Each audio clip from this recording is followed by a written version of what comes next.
ደስታዬን የማካፍሎት ሚስጥሬን የማውጋውት ሲከፋኝ ልቤን የማጫውቶት ቤተኛው ነኝ። ይህ ፕሮግራም ቤተኛው ነው። ቤተኛ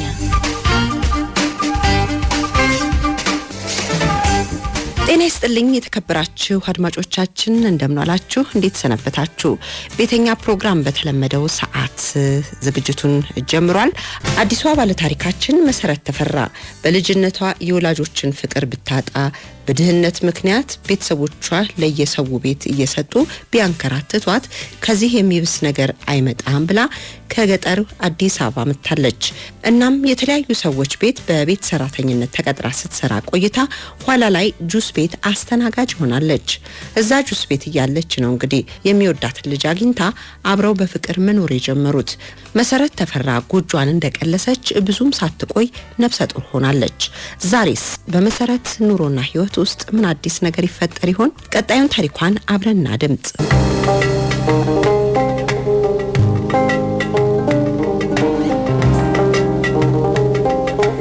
እሱ ከመጀመሪያ የሚፈልግ ነበር። እኔ ግን ይሄን ያክል አልፈልግም ነበር። ስለሽ ኑሯችንም ዝቅተኛ ነው። ከዛ እንደገና ወደ ላይ ይለኛል ምን ይለኛል። በቃ 2 ወር ሲሆነኝ አመመኝ። ከዛ እኔ ስራ ቆንኩኝ። እሱ ብቻ ነው የሚሰራው። እሱ በጣም ነው ደስ ያለው። እሱ በቃ አረገዝች እያለ ለማይወራው የለም ማወራ ምን አለ በቃ ሁሉም በቃ ደስ አለው። ከዛ በኋላ የሚሆን ብዬ ቀጠልኩኝ። እርግዝና ጊዜ እንከባከበኝ ነበር። ወለድኩኝ። እኔም ስራ መስራት አለብኝ ብዬ ሰራተኛ ቀጠርኩና ስራ ገባሁ። እሱ ጋር አብሬ ነቃን ስራ ገባሁ። እኔም እዛው ብቻው እንዳይከብደው ብዬ ነቃን ስራ አብሬ እየሰራሁ እያለ ከዛ በኋላ ማታ ሲመጣ ታኝ እንጂ ስራ አልመሸም ይለኛል። ለካ መርቅ ነው እየመጣ ነው። እኔም በዛን ሰዓት አላውቅም መርቅ ነው። ከዛ ስራ ከገባ በኋላ ለካ እኔም እንደዚህ እርጉዝኛ ቤት ቀረው ወልጅ ማራስ ቤት ምናምን እንደነበርኩ እዛው ለካ እነሱ ያስቀሙታል ያስጠጡታል። ለመዴ ከዛ በቃ አረቂን ጠጥቶ ይመጣል ካልገደልኩ ይላል። በቃ ለማታ ይላል አረቂን ጠጥቶ ይመጣል አጭሶ ጠጥቶ ይመጣል። በቃ ካልገደል ጧት በኖርማል ደሞ ሳናገረው ይቅርታ ይላል። ማታ ደሞ አረቂን ጠጥቶ ይመጣል። በቃ ካልገደልኩ ቤቱዬም ቤት አልዋልሽ ጓደኞቹን ቤት ይዞ ይመጣል። ራሱ እንሂደን ተጋነቃ ምናምን ይሉታል። ወይ እንደዚህ በቃ ዛሬ እንዳይደብራት ሄደን እንቃም እናንተ ጋር ይሉታል። ከዛ ሲል ይዟቸው ይመጣል። ጓደኞቹን ሰብስቦ ወይ በማግስቱ ምናምንም እኛ ጋር ከመጡ ፈልገውሽ ነው የመጡት ይላል። ሲመጡ ወይ ተኮሳተሪባቸው ከዛ እያለ በቃ እኔን ካልገደልኩ ይላል። እዚህ ጋር ራሱ አፍንጫዬን እዚህ ጋር ታሞኛል። እሱ ራሱ በቦክስ እና ሲመታኝ ራሱ ነፍሴ እስከሚወጣ ምናምን ነው። እና ፊትሽንም አበላሽዋለሁ ብሎ እንትን ስለት ሁሉ ያነሳል። ምን ይላል። ከዛ አንድ ቀን እንትን ብሎ ሲመጣ ያን ወይ ሊገለኝ ይችላል። በህይወትም ላልኖር ይችላል። የዛን ሰዓት ወይ አካል ጎደሎ ሆኜ እንትን ከመል ቢያንስ ልጅም ጎረቤቶችም ይሉኛል ስለሚያውቁ በቃ ወይ ጥለሹ ለምን አትሄጂም ይላሉ። ለምን ልጄንም ወስጄ ተማላረገው ምንም ቤተሰብ የለኝም እዚህ። ከዛ ለምን ጥለሽለት አትሄጂም ይሉኛል። ከዛውን ብለው ኖርማል በሆነ ሰዓት ባስመከረውም በመከረው ምሽሽ ይላል። ማታ ግን ተመልሶ ያው ቀንም ቢሆን ወይ ይመጣላ ቀን በግስ ይመጣና አረቂ ለካ ይዞ ነው የሚመጣው ባይላል ይመጣል። እዛው ቁጭ ብሎ ይጠጣል ይቀየራል። ከዛ እኔም ህይወቴን ለህይወቴ ምን ይልኖር ብዬ በዛ ላይ ዱላው ለአንድ ቀን እንኳን እኔ እንደዚህ ክድን እንትን ብሎ ያውቅም። ሁሌ ቦክስ ሁሌ እኔ እንደተደፈነ ነው ፊቴ እንዳበጠ ነው ሁሌ። ከዛ እያለ በቃ ልጁንም ጥዬ ጠፋሁ። አንድ ጊዜ አራስ ቤት እያለሁ ልጁን ጥዬ ሄድኩ። የት አደርገዋለሁ ታዲያ? እኔ ቤተሰብ የለኝ ምን ለይሱን ይወጥቼ ታረጋለሁ። ቢያንስ እሱ ቤተሰብ አለው እዚህ እናቱ ጋር ወሰደው። ከዛ ደወልኩና ጠየቅኳቸው ደህና ነው አሉ። ጎረቤት ምንም እየጠየቅኩ እንደገና ደግሞ አስታረቁኝ። አላስቻለኝም ለልጄና አስታረቁኝ።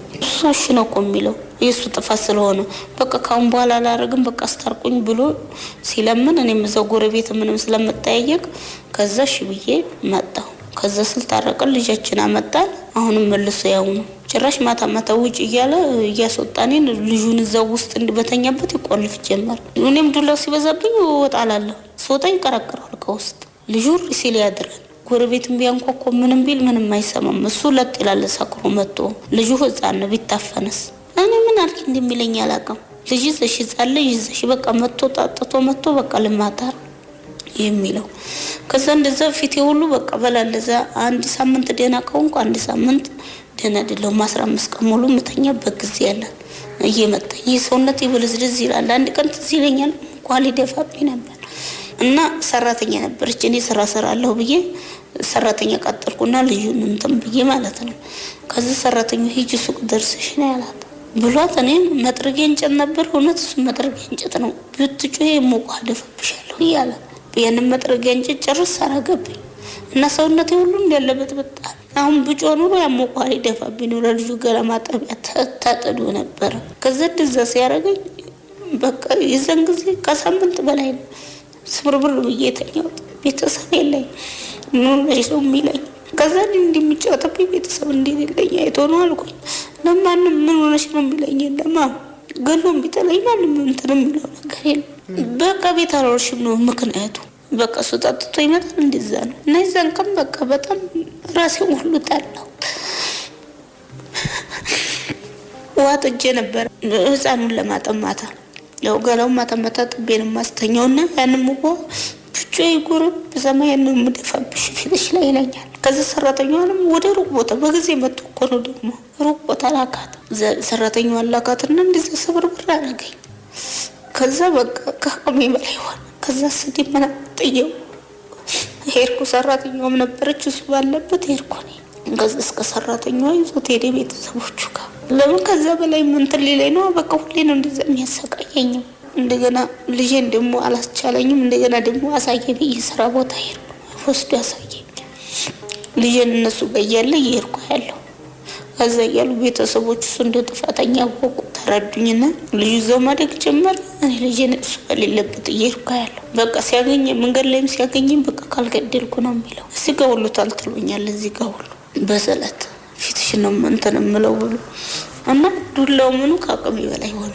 እንደ ቅናት ነው መሰለኝ ግን ምንም እንትን ያለብኝ ነገር የለም። ያየብኝ ነገር ቢኖር እኮ እኔም ጥፋቴ ነው ብለሽ እንትን ታያለሽ። እንደዛም አትሰቃይም እንደ በዛ ነገርም እኮ እኔም ራሴ ፈርቼም ልሸሽ እችላለሁ። ግን ምንም ነገር ሳይሆን ከመሬት ተነስቶ ነው የተቀየረው። ወዛ ጓደኞቹ ስራ ቦታ ምናምን ነው ጠፋኝ ምናምን ሲሉት ልጁን ትንሽ አመም ስላደረገው ቤቱን አይላል። ከዛ እያለ ልክ ስድን ደግሞ እኔ ስራ ቦታ ሄድኩ። ያንንም ትቼው ሂጄ ቁጭ ብዬ ነበር ብሎኬ ስር እሱ ስለሆነ ኃላፊው እኔ ኃላፊው ስለሆንኩ እየሄድኩ ቁጭ እላለሁ ብሰራም ባልሰራም። ከዛ የት ሄደ ምናምን ስላቸው አይ ወደ ላይ ደርሼ ልምጣ ብሎኝ ነው አሉ ድምፁ ሲጠፋብኝ። በኋላ እንደዛ ሲሉኝ ያይ ይመጣል ብዬ ተመልሼ ቁጭ ከዛ ወደ 6 ሰዓት ምናምን መጣና ልብስሽን አታገኙም ማለት አይደለም ልብስሽንም ልጅሽንም አታገኙም ማለት። ከዛ ሲለኝ የቤት ሲል ልጁም የለም ልብሴም የለም። ልጁንም እስከ ሰራተኛ እናቱ ጋር ወስዷታል። ከዛ ሽንት ልሽ እንጨት ርብራም ነበር ይሄድልሻለሁ ልብስ ያስካላይ አሳፍሰፏል ሽንት ቤት ውስጥ እንደለቀቶታል ከላይ እስከታች የለበስኳት ብቻ ነች ያለች እና ከዛ በኋላ በቃ እኔ ደላላ ጋር ስራ ፍለጋ ሄድኩ። በቃ ጥዬ ወጣሁ። ቆምኑን ደላላ ጋር ስራ ፍለጋ ሄድኩ። ሰው ቤት በቃ ጠቅላላ ነው የፈለኩት እኔ ለምን የተመላላሽም እንትን የሚል የለኝም። ከዛ እንደዛ ነበር የፈለኩት ወደ ፒያሳ ጠቅላላ አሉ። ቀን እንደፈለግሽ ነው ከ10 ሰዓት በኋላ ገብተሽ ታስተናግጃለሽ አሉ እና እስከ 7 ሰዓት ምናምን አሉ። ከዛ ቀን እንደፈለግሽ ነው ግን ማታ ማታ ታስተናግጃለሽ 10 ሰዓት ገቢና ሲሉኝ አስተናግደሽ ከዛ መተኛትን ቀን ረፍት መሆኑ ያሪፍ መሰለኝ እና እዛው ነው የምኖረው ምግብሽም እዛው ነው አሉ። ደሞዝ 70 ብር ነው ምግቤም እዛው ኑሮ ይዘው ቀን ደግሞ እንደፈለኩ ወጥቼ ገብቼ አልቆይ። ከዛ ስገባ በመጠጥ ቤት ጋይዞኝ ገባ። እንዴ ህማ ምንድነው መጠጥ ቤት ነው እንዲያራዚህ አልገባም ስለ አረ ይሄ ችግር የለውም ይሄን አንቺን የሚያገናኝሽ የለም ማለት ሳይው ከችግር የማንጻር ምን አገባኝ ዝም እያልሰራም እንዴ ብዬ ገባ። ስገባ ሴቶች ተዘራራቢ አልጋ ላይ ምናምን ቁጭ ብለው አየሁ።